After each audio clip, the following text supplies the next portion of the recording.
is the one thing that is 100% guaranteed to happen to every single one of us, and yet we still refuse to talk about?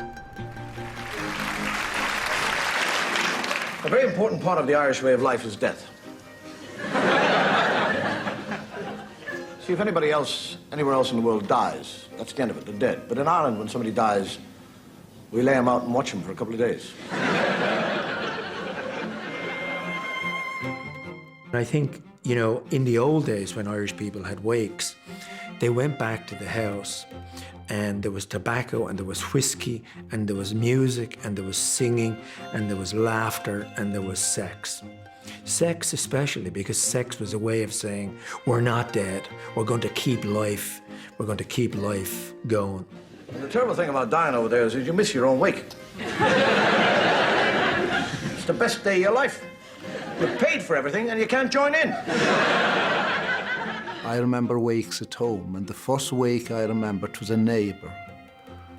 And a tradition that time was that clay pipes were left in the window outside the house.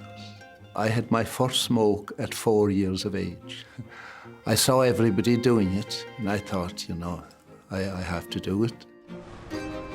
Though we may be good at the traditions around death, we're often a lot less comfortable with the reality of our own dying. But one thing is absolutely certain, we are going. Now, why not try and go on your own terms? I think we all congratulate ourselves and we say we're great at death. No, we're not. We're great at dealing with somebody else's death. It's how you deal with your own, I suppose, is the trick.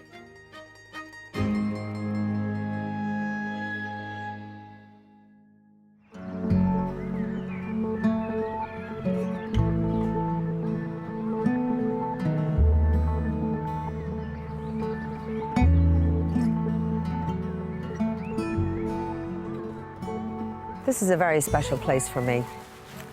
It was here that we planted a tree last year in memory of my husband, Richard. In fact, I grew up in the Phoenix Park. These fields, these trees, they were my playground. And it was here that Richard got down on bended knee and asked me to marry him. My husband Richard died over 2 years ago after a short but intense battle with cancer. It was a tremendously difficult time for us, but we received a lot of support which helped myself, my son, and Richard get through it. I used to think the concept of a good death was vastly overrated. When you're dead, you're dead. But actually, I think I understand now, because Richard's was a good death, and there is a difference. My own experience prompted me to ask, is a good death possible for everyone? Rather than focus on tragic deaths that are sudden and untimely, I really wanted to explore the concept of death in the Irish in general. How and where are we dying? Do we talk about our deaths, or are we simply ignoring the inevitable? No, I don't really think about it too often, but when the occasion calls for it. Not my own death, really, though. I never think about my own death. Oh, death is on my mind all the time because it's inevitable. But I don't view it with any morbidity or anything like that. I suppose so. Like myself, I was in a car crash a couple of years back, so I was kind of thought about it more then. But now, you know, like even us, like all the girls, we'd say, oh, we're only young ones. Not necessarily now, because I'm young and active, I guess. But I wouldn't think about it that much now. Oh, well, like, why would you want to think about death? I mean, I'm sure somebody looking at this thinks, you know, God, I don't believe it, the guy's maudlin or the guy's deranged. But it is the only inevitability. There is no other inevitability.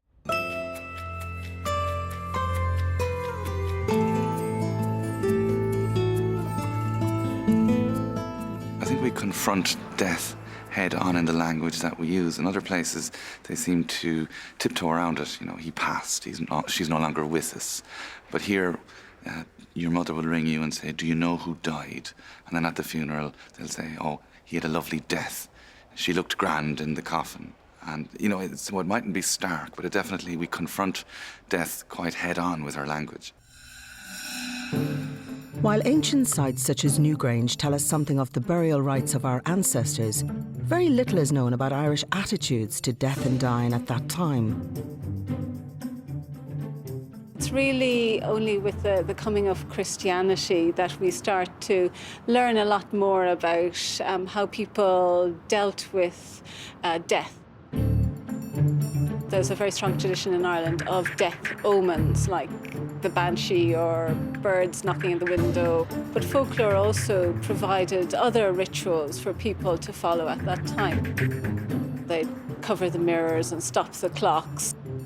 At the time the body leaves the house, the stools on which the coffin had rested might be kicked over. You had to exit by a particular door. I think the corpse had to go out of the house feet first and things like that. And these all give a sort of structure to a time that otherwise could be quite confused and quite confusing and quite distressing.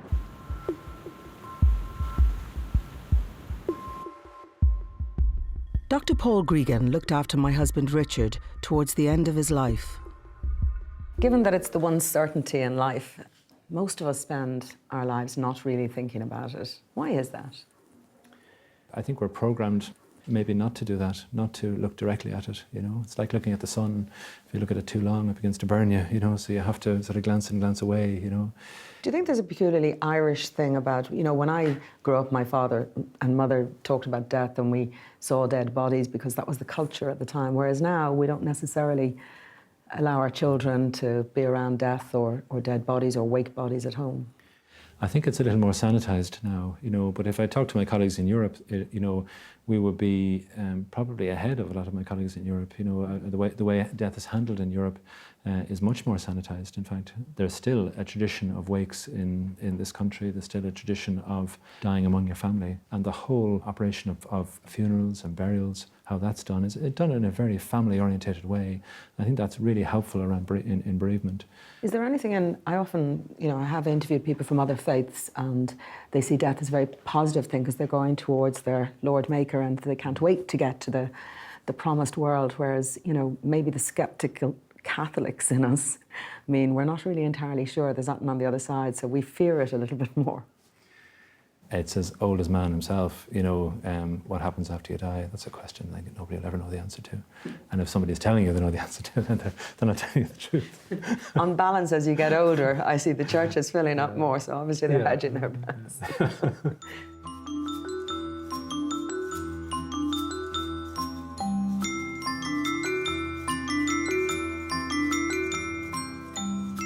I make provisions kind of for if anything ever happens to me, that there'll be substantial money there. But I do think that Irish people in general don't really think about death. They try not to. I know what's going to happen at my funeral mass. I'm going to tell one of my daughters to stand up and say to the people, thanks for coming. And those people whom I hurt during life, I'm sorry, and please pray for me. My ambition is to get buried where my mother and father was buried. You know, or even across the road in the new cemetery in Balgriffin. You know, other than that now, I've no plans at all. I just take it day by day and hope for the best.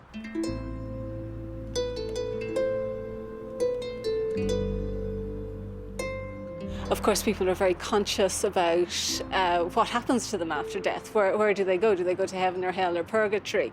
And so they're encouraged very much to think about death, because death might come suddenly to them. They might not have a priest there to assist them at the time of death. So they need to prepare for death in advance to think about it.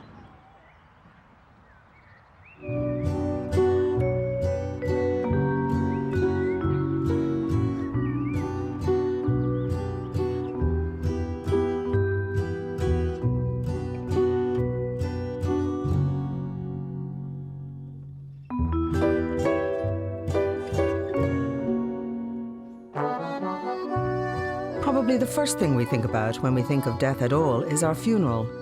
What songs we'd like sung, what flowers we'd like to have. Gus Nichols is a funeral director in Dublin. The most obvious symbol of a funeral is a coffin, and today we're finding people are looking for different types of options, from the traditional solid timbers and veneered wood coffins. These are coming far more common and being chosen. This would be willow, handmade in Donegal. This is pine, it's made in Cork, it's quick growing, it didn't arrive here in a ship. Water hyacinth would be another example. Of course, there will always be the demand for a more traditional Irish coffin. That will never change. It may well be easier for people to think about a funeral because it's got practicalities, it's got a venue, it's got a final destination. And these are things that have to happen and require other people to make it happen rather than death itself. Things in the funeral business, what we do, have changed quite a lot and quite quickly. I would give the example of the traditional removal to church. It's practically disappeared, certainly in urban areas. Bringing people home has always been there. It is part of our identity. It's Ireland. It's almost unique.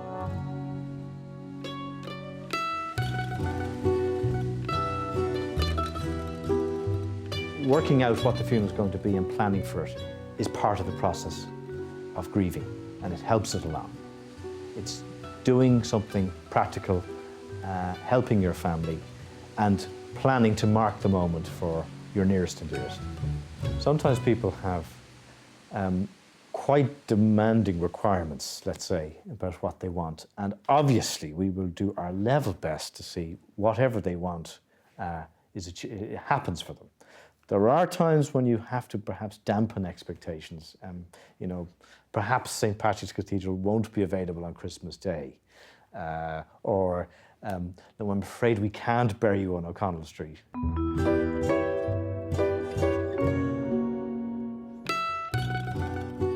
Modern society expects and knows what they want, and they want something different and they want individual. The latest thing that's really, I think, going to catch on is high-definition broadcast quality live streaming of funerals, both at the church, the cemetery, the crematorium. People phone us daily to plan ahead. And the initial phone call is quite nervous and tentative, and they'll slowly come out with the information. By the end, they're really relieved. You can hear it in their voices. Oh, I've done that now. Sure, they know what I want, and I'll tell my daughter, who's my executrix, that's what I want. Now, let's go to the pub. You know, it's almost cathartic. I find the advent of technology with funerals very interesting. Things like Skyping funerals, streaming them online, or shipping DVDs abroad.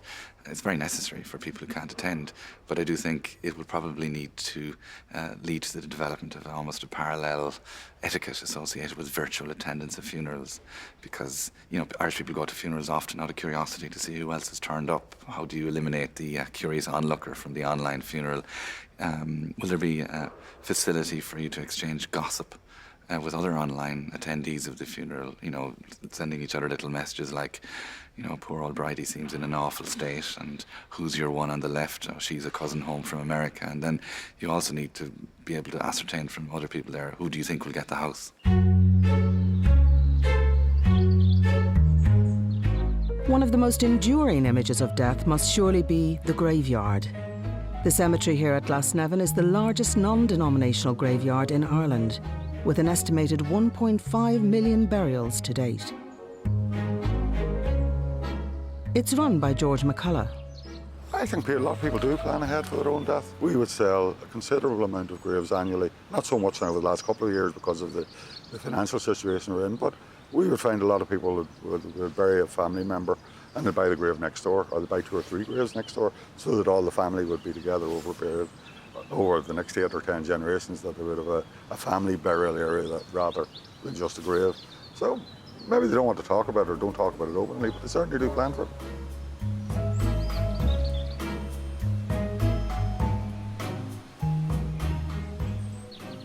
In the Dublin area and in our crematoria, we are 50% burial, 50% cremation, maybe even a little higher in the cremation. But a lot of it would be price. You buy a grave here or in any other cemetery in Dublin, you'd probably be able to pay around €2,000 for the standard grave. To open it, another 700 to 900. Total cost of cremation is around 850, all paid.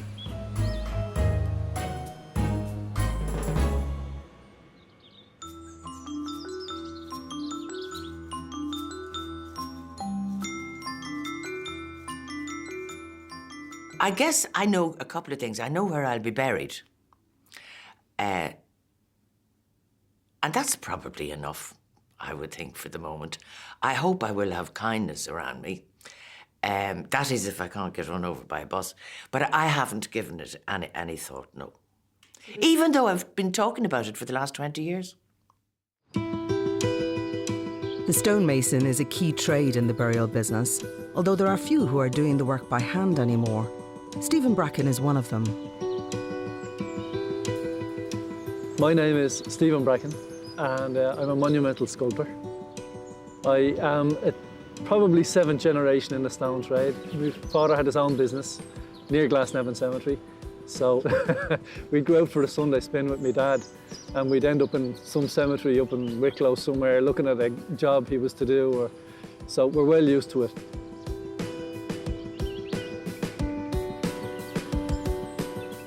I work mostly in cemeteries around Dublin.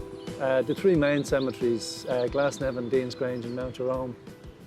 Today we're in Grangegorman Military Cemetery. It's a British military cemetery. So with the commemoration of the First World War coming up, there's a lot of repair work to be done here. Hand cutting letters would be quite rare these days. I'd say half a dozen times a year I'd get asked to do this. There's computer systems out there now for lettering, and I mean, tradesmen are not learning this anymore. You know, this is old school. I've been doing it all my working life, so, you know, day in, day out. And every so often you do see something on a headstone that kind of stops you and makes you think, you know, kind of, you know, like everybody, you know, there's a story behind every grave, you know, every headstone. There's plenty of job satisfaction. I can stand back at the end of my day's work, look at the headstone and say, yeah, that's a nice job, you know, I've done my best there, you know. Yeah, it's not the worst job in the world. If it's easier to talk of funerals and practicalities, it can be quite another thing when we have to face up to the concept of dying.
Who is the judge of a good death? Ideally, it's the person that has just died.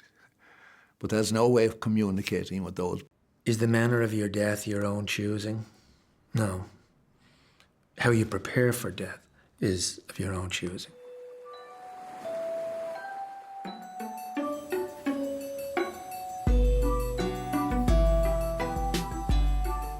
If it's easier to talk of funerals and practicalities, it can be quite another thing to have to face up to the concept of dying. Liam Sheeran is a consultant at the Mater Hospital and an acknowledged expert in end-of-life care. Given that it's the one true certainty that we are all going to die. And pay taxes. Why? And pay taxes. How do you deal with talking to people almost in your everyday life about such difficult things like death and facing death? Well, I mean, I think it's a very important part of recognising the cycle of life, that, you know, our dying is part of our life and part of our living. And we shouldn't box it away and not talk about it. We should be open. And, you know, it's when it's a tragedy, when it happens out of sync, that it can be very, very difficult. But for somebody who's lived a long and good life, I mean, their dying should be a celebration. Niamh Walker lives alone. Her children live abroad. She's taken the initiative and decided to write down exactly what she wants at the end of her life.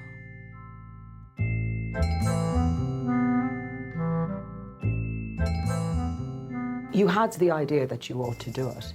Had you fully formed in your mind what it is you wanted in terms of your own plan? No, at that stage it was simply a question of leaving funeral arrangements, just as I would have told them, well, the will is here and the will is there or whatever. And I think, you know, people sometimes feel it's a bit macabre, but it's actually, I hope in the long run they look on it as a gift, that they don't have to think about and wonder and question. And I have no very special wishes, say, for my funeral. I mean, I've told them that they can leave that up to themselves because that's for them. But the death, what happens before you die, I think is for us. That's not for the relatives, that's for us. So your plan in particular is actually prior to you dying? Yeah, yes, I have made an advance care directive. Now, you can't nail everything in it, you can't cover all eventualities. For example, I don't want to be resuscitated if I'm severely ill. I mean, I'm not young. I don't want undue medical intervention to sustain me for another 6 weeks, another 4 weeks, another 2 weeks, 10 hours, whatever it is. And I'm very clear on that. Once you had thought through it, first of all, was it painful to think about those things? No. Maybe a little bit frightening. In thinking about this programme, like one of the things I began to think about a bit more was, how do I want to die? And I suppose the fallback thing for a lot of people is, oh, I'd love to die at home. And I began to think, well, no, you know, maybe I don't actually want to die at home. Maybe I would like to die where I'm cared for, looked after, where my fears and concerns and pain can be addressed. And one of the thoughts that came to my mind was that when you're having a child, you have a midwife bringing you into the world. Or at least there is a scheme for midwives that exists. And kind of, it brought me to confront a bit more realistically the actual process of death. I thought it would be lovely to have a midwife for death. You have a bit of a passion for it. That's really an odd one. Why? Oh, I don't know. Just, I suppose, a horror of prolonged ill health, really, more than anything else. I've always wanted to beam me up Scotty, and then it occurred to me, well, actually, you know, the Ascension is a better imagery. Beam me up Scotty is a good one.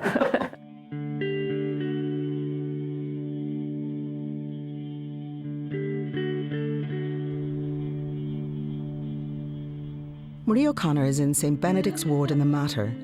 She was diagnosed 4 years ago with cancer, which spread throughout her body. She knows she doesn't have long to live. I'm very lucky because I got extra time with my children. I don't know how this happened, but it's just wonderful. I had four great years because I was able to say goodbye to everybody. The fun is just great. And I feel that it's good for my children because they're prepared more. And when I go, I know they'll be sad, but they know that their mother is happy about where she's going and that she's not afraid. I accept it and I know where I'm going and I have absolutely no fear. Yeah, I mean, Mum keeps saying she's ready to go. I mean, we're not ready to let her go, but, you know, that would never be ready to let you go, you know, so... Yeah. That's it, like, but it is. No, it's nice to have the time, and the main thing is that we know she's not in pain and we know she's not scared, because I think if you were sitting there terrified and writhing in pain, then it'd be a whole different experience, you know. Yeah. We have nearly everything organised, the church and all that kind of thing, you know. All my finances are arranged at home and everything's in order and I'm ready to go. And that's it, you know.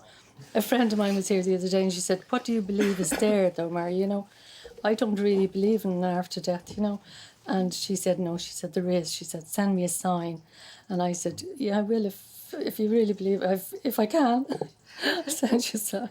I said, what'll I do? And she said, grow a flower out of season. I said, oh, no, that's magic.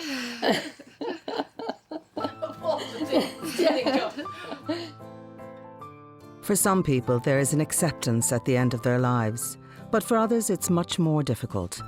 One radio programme which gripped the nation was Nuala Fuelon's interview with Marian Finucane, when she articulated the fears of many in the face of death. Yeah, I was just reading about some best-selling man who says, live your dream to the end and so on.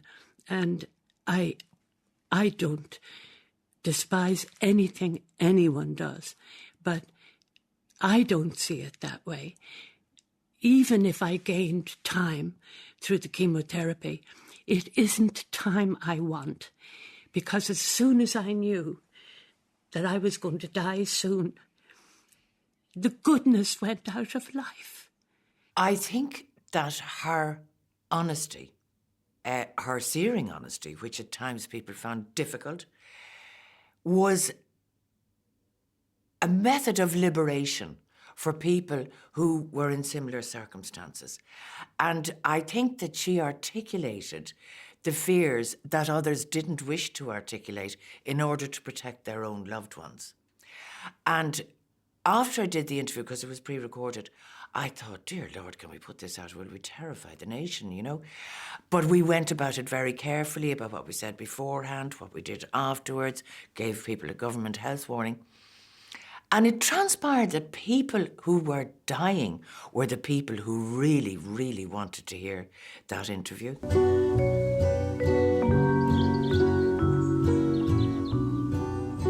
The family doctor often has a key role in any discussions about death and dying.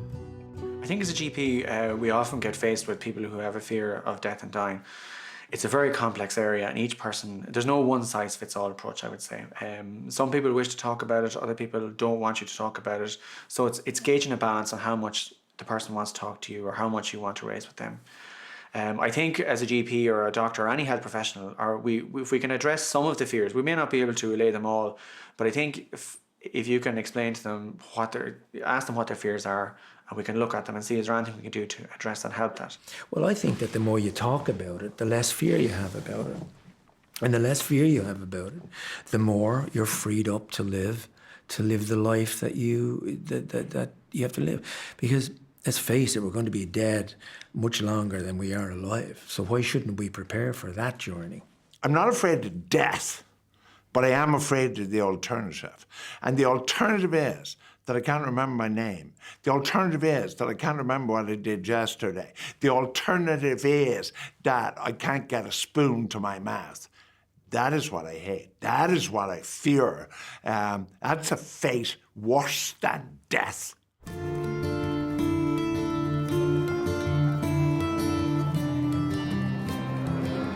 One of the key challenges facing the Irish health system is our ageing population. In 20 years' time, there will be 3 times the number of people over 65. However, undoubtedly, one of the biggest challenges will be the rise in numbers of people with dementia. It's estimated that the figure will increase from 42,000 today to 140,000 by 2041. Just as for cancer care and for cardiovascular disease, a significant national strategy was put in place to deal with those conditions, which involved investment, resources, multidisciplinary appointments across the board. There is indeed an urgent need, I think, to apply a similar approach to addressing the reality of dementia. It's not going to go away, it's going to increase. And at this point in time, a lot of patients with dementia and their families feel they're on their own.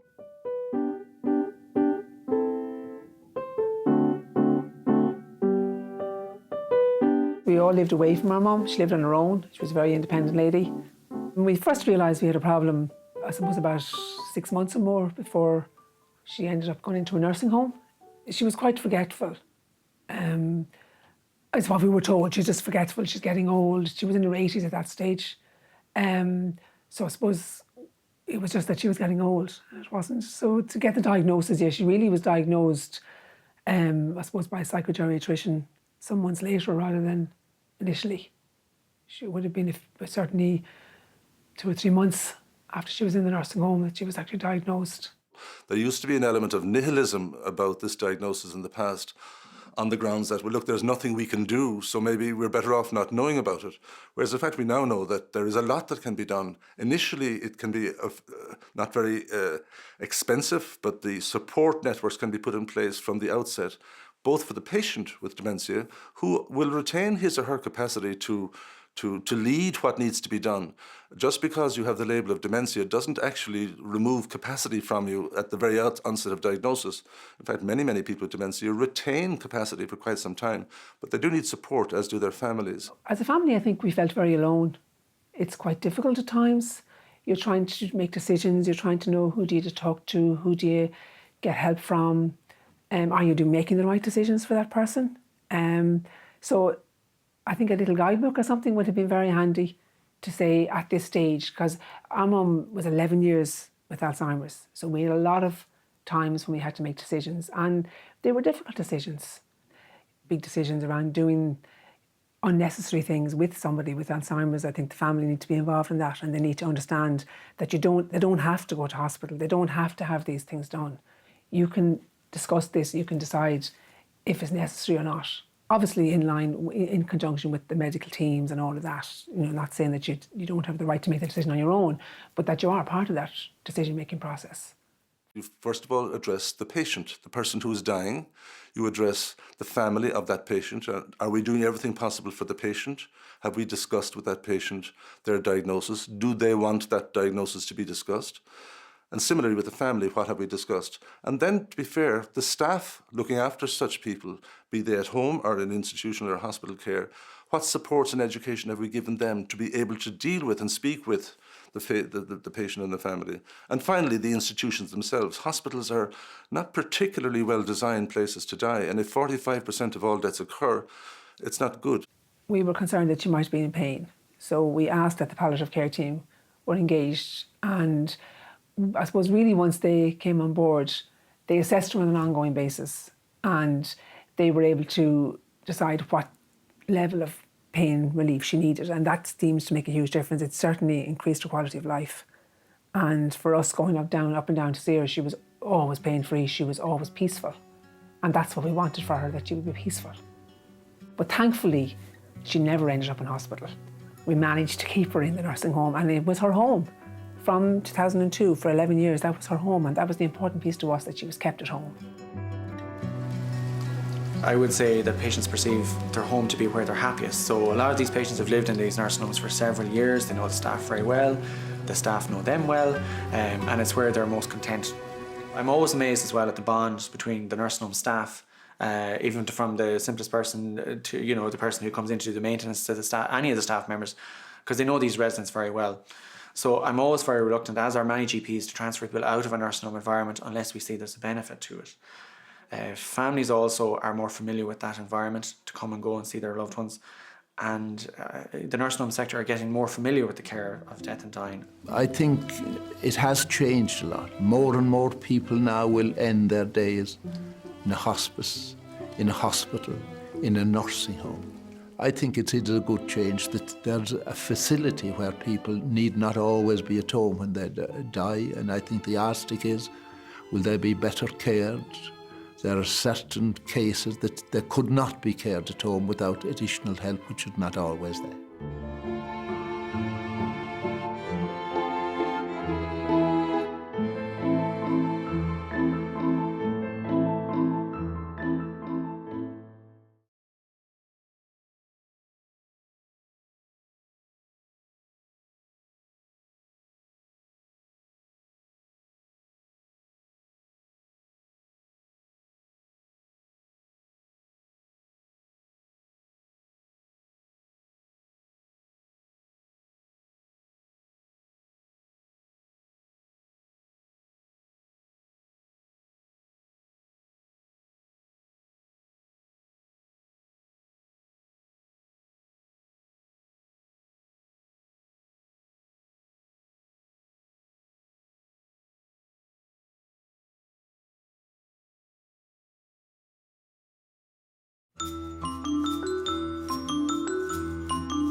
When I was a brand new reporter, I was sent up to Our Ladies to do a report at one stage, Our Ladies in Harold's Cross. And I remember sitting myself, composing myself in the car, to be respectful and how would I approach it. And I was quite nervous about exactly that, saying to somebody, how are you feeling about dying? I'd never done that one before. And so anyway, I composed myself and I got out of the car and I went in. And the first thing I heard when I walked in the door was laughter. And I was utterly shocked, like really shocked. And I thought, you know, people can be very callous, you know.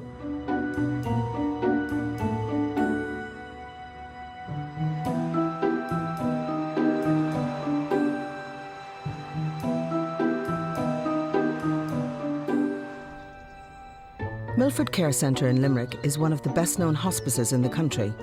It has an inpatient hospice with a nursing home and also a day centre which offers respite care for people like Noreen Lee. Yes, doctor. This is Dr. Doolittle. This is Dr. Doolittle. I'm the troublemaker. I didn't realise you were still here.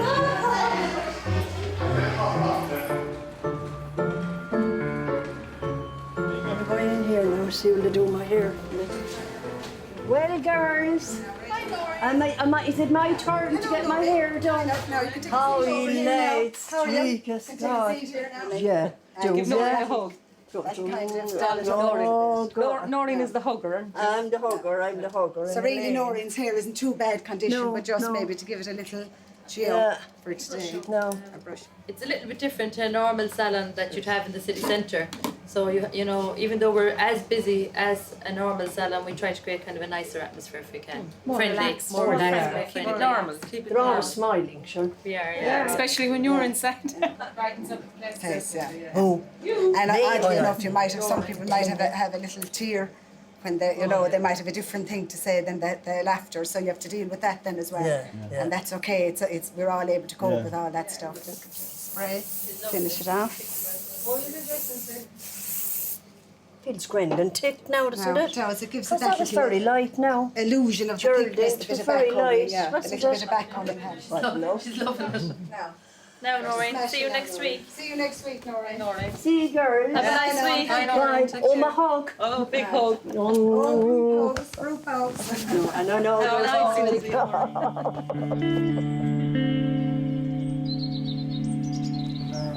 That's lovely.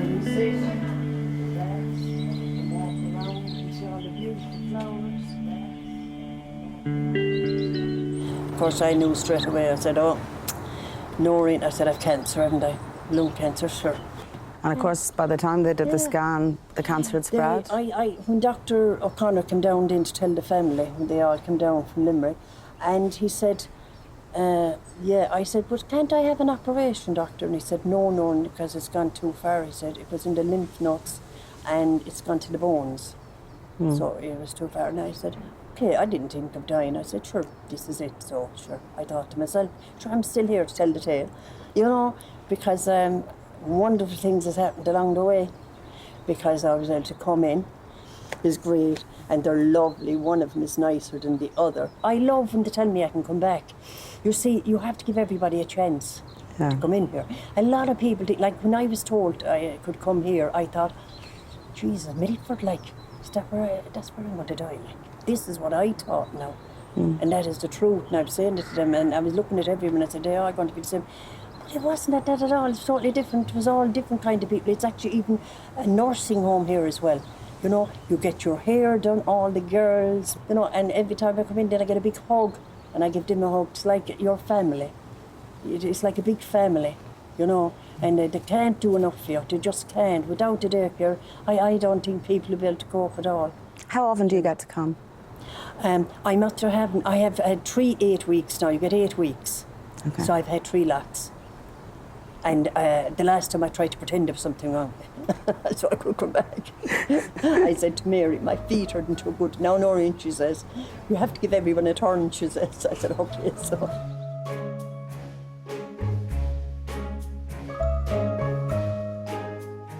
It's all about supporting people to live well. The focus of palliative care, it recognises that if people have a serious illness that is not responsive to curative treatment, that doesn't mean that nothing can happen. Is that there's an awful lot of hope there for people having a very, very good quality of life for however long that might be. Hi Laura, how are you? Hi Eileen. Good to see you this evening. Thank you. Do you fancy a drink? Will you have something from the trolley? I've feel social, thanks. What would you like? Would you like your usual wine or would you like something different? I'd like white wine. A white wine, certainly, White wine, yeah. thanks.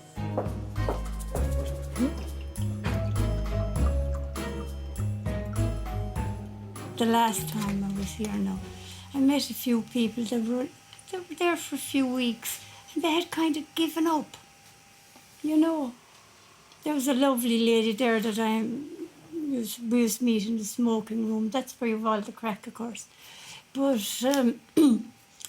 she just didn't want to leave. Like, she was totally angry and she didn't want to touch any of them. Why her? You know.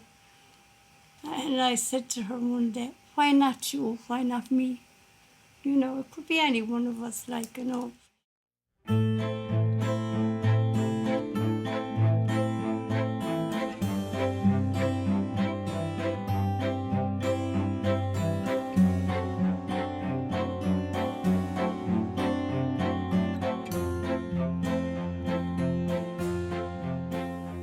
Community support is absolutely huge in loads of senses. The community of the Midwest has been an absolutely essential part of the development of Milford Care Centre services. In terms of volunteer involvement, on any particular week, there are in excess of 150 people engaged in volunteer activities here. Do you think that's a good thing, that communities do get involved in? I do, because I think the issues of living with illness, issues to do with death, dying, loss and care, with bereavement, they affect all of us. And how we engage with each other about those things, how we talk to each other, how we support each other, it makes a difference to all of us. It makes a difference to how we cope as individuals, how we cope as families, how we cope as communities. It makes a difference to the kind of society that we have. While hospice care is a good option for those who can avail of it, to date there are whole counties with no access to inpatient beds. In other places like Blanchardstown and Dublin, the hospice has been built, but it is still not open full-time. Hi, how are you? Thanks for having me. Thanks a million. Great. Martina O'Dowd is head of nursing. The situation at the minute in Blanchardstown is that we are a home care team and we look after the patients at home. And then 2 days a week we have a facility for daycare and for outpatients. And then we still have access to the beds over in Raheny for patients who want to die in the hospice. But obviously a lot of patients this side of the city would rather, you know, have the use of Blanchardstown for travelling and everything and convenience.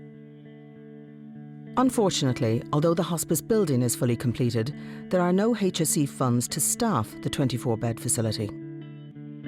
We're in negotiation with the HSE for the ongoing running costs of that at the moment, so hopefully that will come to pass. We would like to see that the 24-bedded unit is up and running, and we'd also like to be able to expand our daycare and our outpatient service. Unbelievable. Look at this place. It's beautiful, state-of-the-art building, 24 bedrooms. I can't believe it, and you can't stay here. There isn't a deal done with the HSE for 3 years. It's been open for 2 days a week. Think of all those patients that could actually be here being cared for, but that fantastic group of staff. It's unbelievable. It's tragic, actually.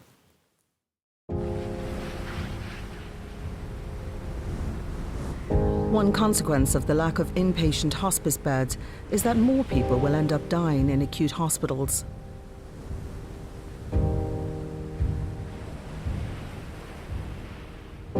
About 60% of people, it is expected, will die in hospital. To the best of my knowledge, that would not be their choice. It certainly wouldn't be mine. The hospitals exist in a purely practical way, and they have to. Somebody comes in after an accident, they have to get them through. But in the event of a death, for example, where people have to be brought together to be told that somebody is dying, you don't want that to happen in a corridor where people are rushing up and down.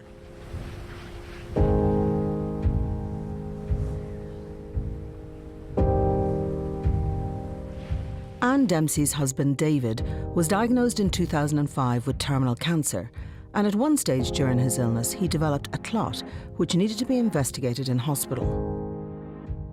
Dave went on the ambulance and I followed behind. And when I arrived at the hospital, the first thing the doctor said to me, this doctor I'd never seen before, he said, if your husband if your husband's heartbeat stops, he said, do you want me to resuscitate him? That was the very first thing he said to me. You know, hello. I thought it was a very, you know, a businesslike, uncaring response, first approach to make to somebody in my position. He then went up to the ward, and he went up into a ward, middle bed. I always remember, of course, this one always does, the right-hand side. And on the middle bed on this side, there was a man who was, I don't know whether he was drunk or drugged or annoyed or angry. He was shouting and cursing and roaring at the nurses. And Dave was dying. And we went out and said, you know, and they said, oh, we'll try and stop him. But it wasn't good, you know. And so Dave died at about 9:25 that evening. My point about death is, it's as if, like, people die in hospital all the time, and as if each time they're taken by surprise, or they're not taken medically by surprise, but they're taken relationally by surprise. Do you know? And again, it seems to me that the other piece of the whole thing is that it's our once in the lifetime, our event, and it's their routine. So it's our crisis and it's their routine.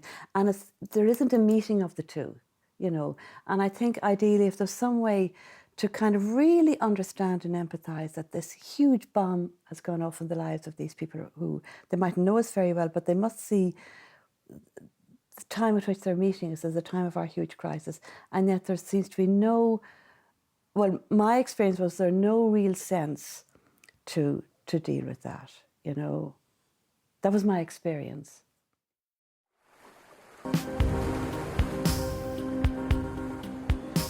I don't want to go back over hospitals, but I hear so many stories from people, from friends and others, where their experience of somebody dying in a hospital was not good and not positive. It wasn't managed in the same way as the hospice did it. Yeah, well, I mean, hospices should be the gold standard. That's, you know, that's what they do. They're resourced to do it. They have teams of professionals who are good at that. In acute hospital, it does many different tasks.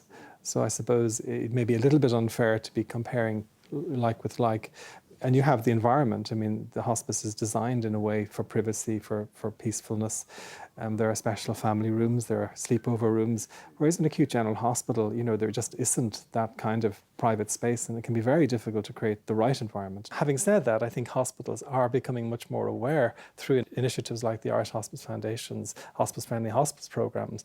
Those initiatives are making a difference, and they are making people much more aware of the importance of getting death right in a hospital setting. Do you think we could do more to introduce, you know, people in the wider community to the idea around having a good death and what it might mean for them? I think we should do, because I think it's terribly important to get it right. And if you don't get it right, the family can be left with really difficult bereavement for many, many years afterwards. It's not unusual to see patients present with physical symptoms, and actually in the discussion it becomes apparent that the major issue that's distressing them is bereavement or grief. I think it's important too that the patients realise that care doesn't end when their loved one dies, that it goes on, and GPs deal with bereavement related issues for years.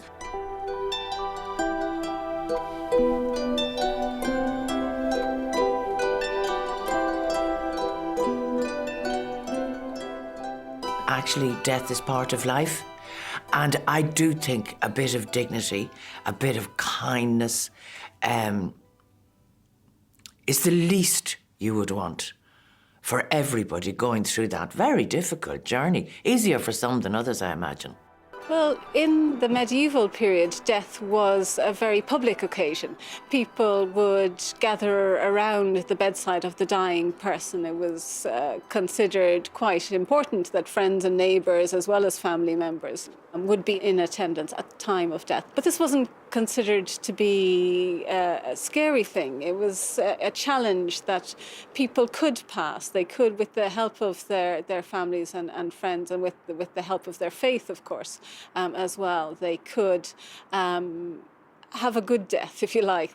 People sometimes ask, is there such a thing as a good death? To me, on a personal level, and many people, the putting two words together, good and death together, is a complete contradiction, and people don't understand how you can put the word good and death together in a sentence. It's been, despite that, people have been writing about it for generations and years, and I think it's a question that will never be answered. I think very much it's a question for the individual, what they perceive a good death to be.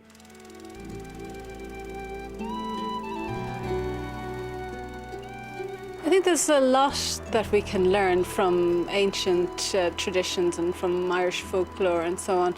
I think that idea of preparing for death is a very useful one. It's something that people don't like to think of, but it allows people to set their affairs into order. And there's a lot in the Irish folklore traditions as well, the traditions of coming together, of comforting families and friends that I think we haven't lost in Ireland and that I hope we hold on to. Well, my plan is pretty straight because I've got it all sorted. And it will probably consist of hopefully having an almighty row with Tom McGurk and keeling over live on television. You think about leaving, this life. It's almost like, how do you make sure that they're saying the right things about you? Because I don't know if you've ever left a job. You're always terrified of the mess you'll have left behind and what people will say, and you won't be around to defend yourself. I suppose everybody's aware that it's going to happen. But not today, Lord, And no, I haven't done any planning whatsoever.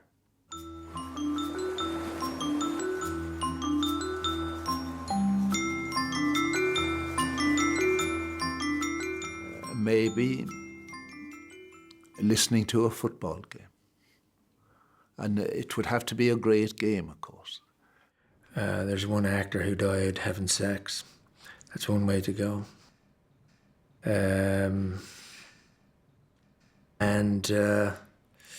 Better cut that bit.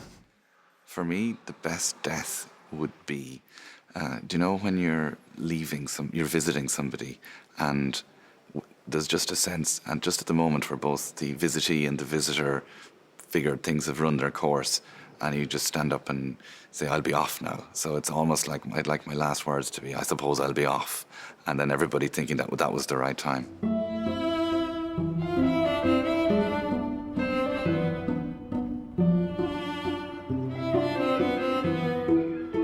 Of course, death is a hugely complex issue with so many different aspects and experiences. And certainly no one, at least no one living, can tell us what happens afterwards. While we feel good when we give someone a decent send-off, a good wake, a fine funeral, maybe it's time we faced up to our own mortality. Death may well be the final taboo, but it doesn't have to be. We can make plans.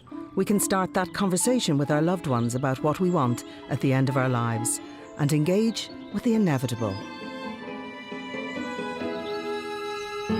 So let's face it, we're only going to do it once. Let's get it right if we can.